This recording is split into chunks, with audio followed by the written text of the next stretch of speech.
नमस्कार, मैं हूँ एस्ट्रोलॉजर कृष्णा शर्मा।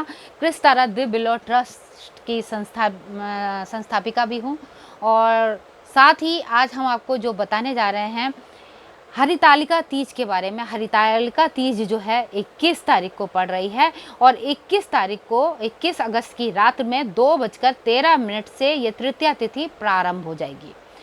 तृतीया तिथि समाप्त कब होगी? ये 22 अगस्त की रात को 11:02 पर ये समाप्त हो जाएगी।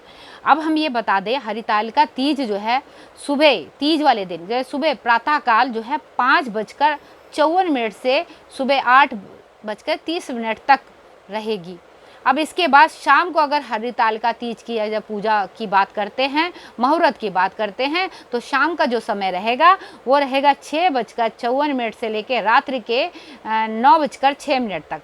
तृतीया तिथि के बारे में आपको एक चीज़ और मैं बता दूं कि ये तृतीया तिथि है, यानी कि हरितालिका तीज है, इसका बहुत ज़्यादा महत्व है। पहले आती है जो है हरियाली तीज, उसके बाद आती है कजली तीज, उसके बाद सबसे बड़ी तीज होती है हरितालिका तीज। और ये तीज का मान्यता ये है कि भद्रपद के माह में जो शुक्ल पक्ष की तृतीया तिथि जो होती है, उसमें जो तीज की तिथि मनाई जाती है वो सबसे बड़ी तीज होती है और ये सौभाग्य प्राप्ति के लिए बहुत ज़्यादा महत्वपूर्ण है ये तिथि।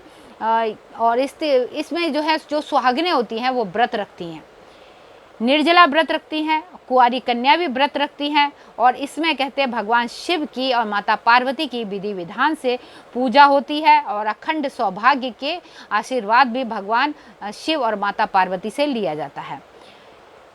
इसमें जो है हरितालिका जो तीज है, इसमें श्री गणेश और भगवान माता पार्वती की पूजा की जाती है। मिट्टी के गणपति जी और माता पार्वती और शंकर भगवान बनाए जाते हैं और इन तीनों प्रतिमाओं को तिलक और दुबा चढ़ा के इनकी पूजा अर्चना पूरी तरीके से विधि विधान से की जाती है। भगवान शिव को फूल, बेल पत्र, सामी के पौधे वगैरह, ये सारे पत्ते वगैरह ये सारे चढ़ाते हैं। पार्वती जी को श्रृंगार और गणपति जी को दुबा चढ़ाकर इस पूजा में भगवान शिव और माता पार्वती से भगवान गणपति जी से आशीर्वाद प्राप्त करते हैं कि वो हमेशा अखंड सौभाग्यवती रहें। जिस तरीके से माता पार्वती ने शिव जी को पति रूप में प्राप्त किया, हर जन्म में उनको अपने पति रूप में प्राप्त किया, उसी तरीके से हमें भी सदा सुहागन रहने का वरदान दे।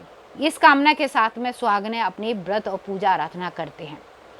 भगवान श्री गणेश की पूजा करते हैं, माता पार्वती की पूजा वगैरह आरती वगैरह की जाती है। इसके अलावा एक चीज़ और मैं बता दूं, जब भी आप पूजा वगैरह करते हैं तो ज़रूर ध्यान रखिएगा, उसमें जो है एक तो जो है इस दिन जो व्रत रखते हैं, देखिए कितना लंबा भी है, 21 को चालू होगा और दूसरे दिन 22 अगस्त को ख़त्म होगा।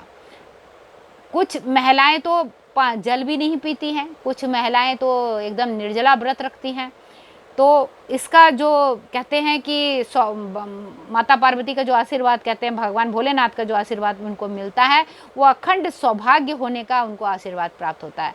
और जिसकी वजह से कह सकते हैं कि जो महिलाएं, ऐसी महिलाएं होती हैं, उनको कह सकते हैं उनकी कुंडली में सौभाग्य वृद्धि के योग बन जाते हैं।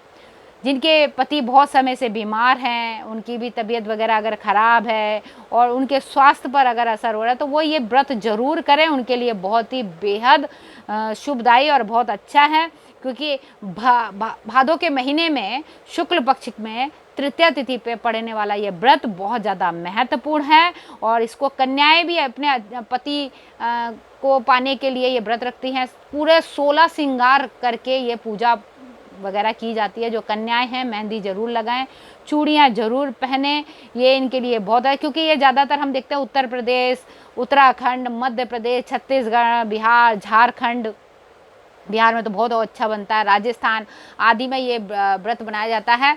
और एक तरीके से कह सकते हैं जैसे सावन में झूले वगैरह झूलते हैं, एकदम हरियाली तीज का जैसे वो करते हैं, उसी तरीके से ये हरितालिका तीज भी इसी तरीके से मनाई जाती है। और यहाँ पर ये बता दें कि राहु काल उस दिन रहेगा 10:54 से 12:29 तक का रहेगा 21 अगस्त को। तो उस दिन जो है बिल्कुल राहु काल में कोई पूजा पाठ नहीं करिएगा। जो आपके लिए गौरी शंकर की पूजा करनी है सुबह महिलाएं सूर्योदय के समय एकदम सूर्योदय पर उठने के बाद, जैसे सूर्योदय हो जाए उसके बाद उठने के बाद स्नान आदि करके श्रृंगार 16 श्रृंगार कर कर माता पार्वती की पूजा आराधना के साथ साथ कथा वगैरह सब सुनती हैं। और ये एक तरीके से कठिन तपस्या कहते हैं हम। और अगले दिन जब व्रत खोला जाता है, इसमें कहते हैं कि जो यहाँ पे हरितालिका की अगर हम बात करते हैं, उन्होंने हरितालिका शब्द का व्याख्यान हमने देखा है कि क्यों किया गया है। हरत का अर्थ है हरण करना, ठीक है, अथवा हरण करना, और उसके बाद अलिका का अर्थ है यानी कि हरितालिका जो सहेलियों का, यानी कि माता पार्वती की सहेलियों का जिस तरीके से अपहरण किया, तो उसको उन्होंने क्या करा, हरितालिका का नाम भी दे दिया कि उनकी जो सहेलियां थी, पार्वती जी की सहेलियों ने को उन्होंने अगवा इसलिए कर लिया था क्योंकि थोड़ा सा परेशान करने के लिए, कि ताकि इनका ध्यान तपस्या से हट जाए सहेलियों की तरफ। तो फिर उसके बाद उनका अपहरण तो किया, मगर वो माता पार्वती तो सब पहचान गई थी।